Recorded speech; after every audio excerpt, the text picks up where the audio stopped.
Hi guys, it's MultiverseJack, and this is another Beats with a Taken episode. So this one is on the multi-case snare. So I did this tutorial like 2 days ago, and this is the episode to go along with it. So the multi-case snare, you can do 2, 3, 4, 5, but anywhere past that kind of is a bit pointless. But the multi-case snare sounds something like this anyway.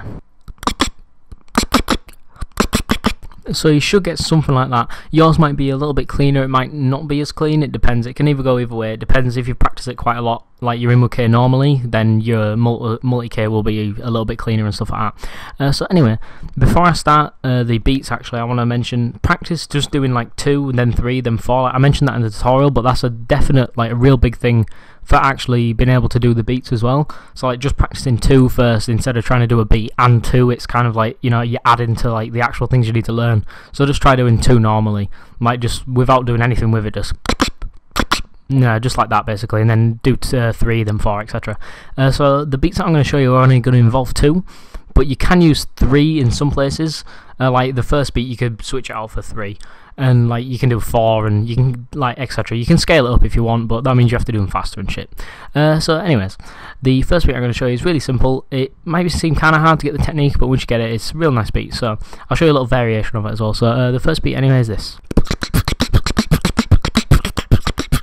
And so that beat is really simple. All you need to do is in between like a you just go.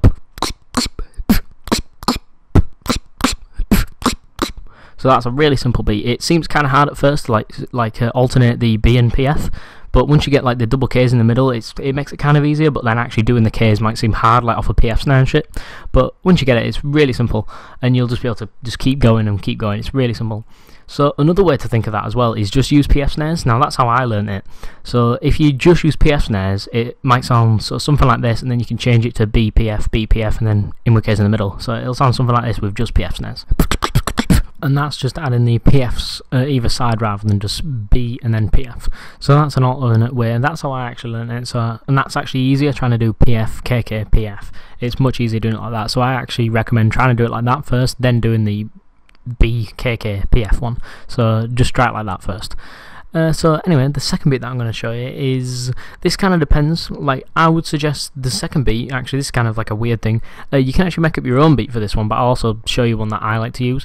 But the second beat, I suggest trying to put it into an actual beat itself now. So just take a beat that you know, and wherever you know that there's actually like a small gap or like enough time that's actually, you know, like where you might breathe or something like that, just add double Ks in there, and like, yeah, just that really. That's really what it is. Just add double Ks in where there would be a gap, and that usually works. Sometimes, obviously, it might not work on every beat, but more or less it is going to work. So just think of a beat that you know, where there's a gap where you usually maybe breathe in or something, and just add double Ks. So something like that. So anyway, the second beat, if you don't know a beat that you can do this in, I will show you this one. And then slowed down, that beat will sound something like this.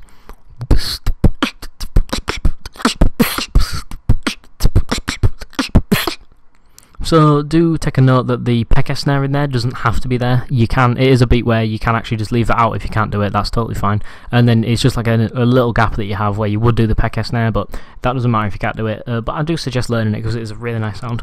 And that is basically it for this episode, guys. I hope you enjoyed, and I hope this did actually help someone. The double K, well, multi-K actually, it's really nice to learn. You can actually do some real technical beats if you can actually master it, and you can do it fast.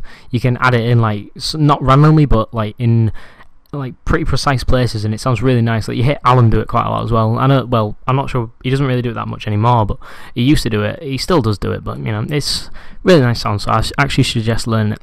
So anyway, that's this episode, and don't forget to leave a like and subscribe if you are new, and yeah, that's it. And just a quick thing I want to add onto the end of this video for anyone who stayed at the end. Someone asked me how to do this thing that Marcus Perez does. Basically what it is, it sounds something like this. So he does that beat. To actually do that, it's just, well, you can kind of hear it, it's just a normal, like this sound, so it's just, and that's just pulling your tongue away from your palate basically, and you get like a talk kind of sound, and then you just do your normal regular water drop. I actually did a tutorial on that. So you just do your water drop straight after, so, and then yeah, and then you can do that Marcus Perez beat. Someone actually requested that, so yeah, I just told them that I'd do it at the end of this. So if you are still here and wondering like what the hell, there you go. So anyways, Bye.